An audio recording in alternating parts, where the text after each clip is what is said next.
Hello guys, it's in live drill for videohub.net. This is the re-edited version of a template named Broadcaster, and in this short tutorial I'll show you how you can customize some of its text and footage as well as color elements. So a little walkthrough of how I structured this template before we go with the customizing tips. As you see, we have actually don't see this, but we have 19 compositions, which are very good visually separated one from another. As you can see, this is 1, this is 2, this is 3, this is 4. They are as blocks, and here is just one layer. So yeah, it's important to know that each of the element you need to modify it is tagged with its proper number in order of appearance. So all of the text elements for this part would be named text1. For this one would be named text2. Basically text for scene 1, text for scene 2, text for scene 3, and so on. Here we have our first footage composition, so this would be text for the first footage composition, text for the second footage composition, text for the third footage composition, and so on. This all will make sense once I show you how the edit is done. So let's jump to a state where we want to modify the text for this first scene 1. What you're interested in is the user folders here and user texts. Those are and subtexts. Those two folders contain all the compositions that will help us edit the text.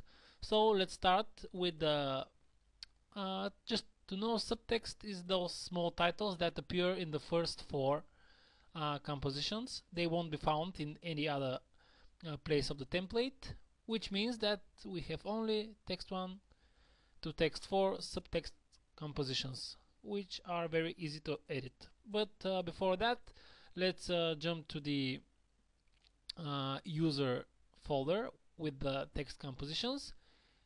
And as you see, here we have a bunch of text compositions, which if you take a look at, you'll see that they are very intuitively named. Here it is text1, which will modify this current one. Text2, text3, text4 will modify the following scenes.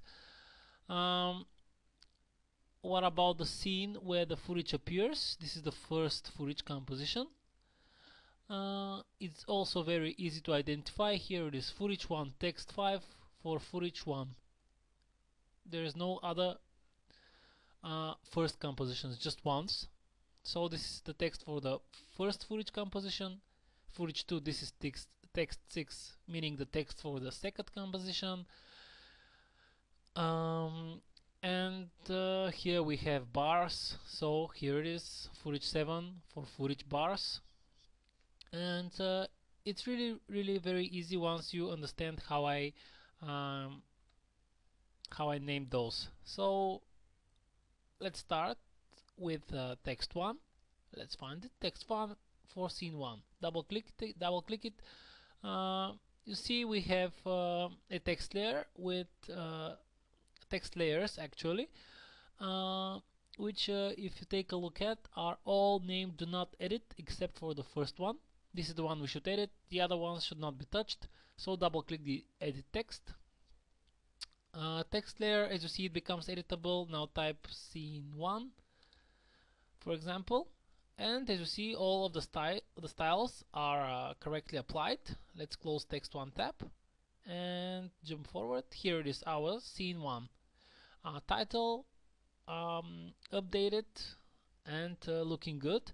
Now let's modify the small subtitle. It's done by the subtext folder, and here we are subtext 1, meaning subtext for scene 1. Double click it, and this is small text for scene 1. Let's bold some of the elements so that it looks cool. and here it is, scene 1. This is small text for scene 1.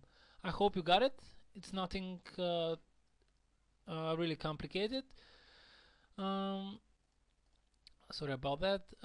It's actually really very easy. Now let's jump forward, let's say to a random place. What about that?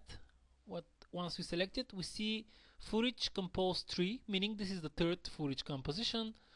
Editing its text elements should be done by finding the text that represents footage tree. Here it is, footage tree and footage tree, meaning we have two text elements. Let's see if I'm right. That's right, we have 1, 2. The large one in the background is actually a duplicate of one of the existing ones. So text and text 1, both footage tree. So I'll double click those. They open in a separate tabs, as you see. Let's shut off the title action save. So let's see what we are about to edit. This is the first title, and the dark one is the second title. So this is the first. This is text, meaning this is footage text 3, and this is large title, this is small title. Let's take that as an example, and here it is. The two texts are updated. You should only pay attention to the numbers, and you'll never get lost. Now what about the actual footage holder that we have here? How to import your footage? Now I'll collapse back the user text folder and jump to the folder user footage. I'll click it once. Again, we have a few footage compositions which are again named in the order that they appear. If you remember, we are in footage compose 3, meaning we are in footage 3 scene. So for footage 3 we have footage 3 composition, of course. Double click it, it will open. We have an empty gray solid inside. This is just an example solid that I've placed. Now's the time to import your footage. This is done by going File, Import, File, and select any material from your computer. Could be image or video, doesn't really matter. Now I have imported a JPEG. I'll hold the left mouse button and drag it into the footage tree composition on top of the gray solid. Here it is. I can use the delete or the backspace button in the Mac to delete that. And now we have a JPEG into our footage composition. That's all you should do. Just close the footage tree comp and scrub the animation forward to see the results we are getting. How about that? You see, it's really very easy. All of the elements align themselves automatically, so simply import and rewrite a few layers and you are done.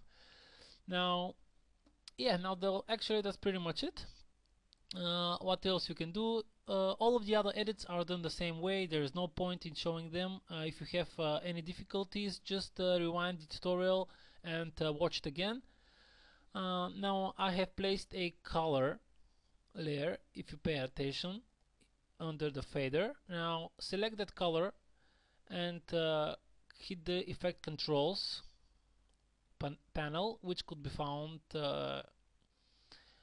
right here if it's not visible. So click it, here it is, and I have actually placed color controls for all of the footage scenes where we have this thing with color elements. As you see, here is the red one, here is purple. Now I've placed some colors, but it's up to you to match those to your footage so that it looks cool. Now pay attention that you cannot control the colors of the text here. It's way too complicated to make it like the way I did with the footage. So you'll have to play with the colors of those in each of the text layers controls. For example, in text compose 1, simply double click the text footage, the text composition, and here if you pay attention to the character panel, I have placed different colors for the stroke of each of the text layers. You can play with those colors to get different results for the text. As you see, those are the changes. But this is all. This should be done all manually. It's up to you if you want to play with it. Now let's go back to the part where we edit the colors for the composition elements. Here we are in colors. As I said, color for footage 1, which is that here, it's now red. If you want, you can change the red to any other color which will help you match the design with the footage that you're importing. Now, since I don't know what footage you are going to import in here, I'll leave it like that. I'll jump to the stage where I have actually imported footage, and now as I see, the red color and the orange is the strongest color here. So we are in footage 3, and colors, we have color for footage 3. I'll click it once, it's now green, as you see. I'll just change it to some kind of warm red color, and as you see, the design looks much more better now with the color matched. I hope you got what I mean. It's not that complicated as it may seem. If you have any questions, feel free to write me an email. I'll be more than glad to help you. And yeah, that's all. Stay tuned for more great projects. I'll be more than glad to help you. And yeah, thanks for buying once again. Stay tuned and see you soon.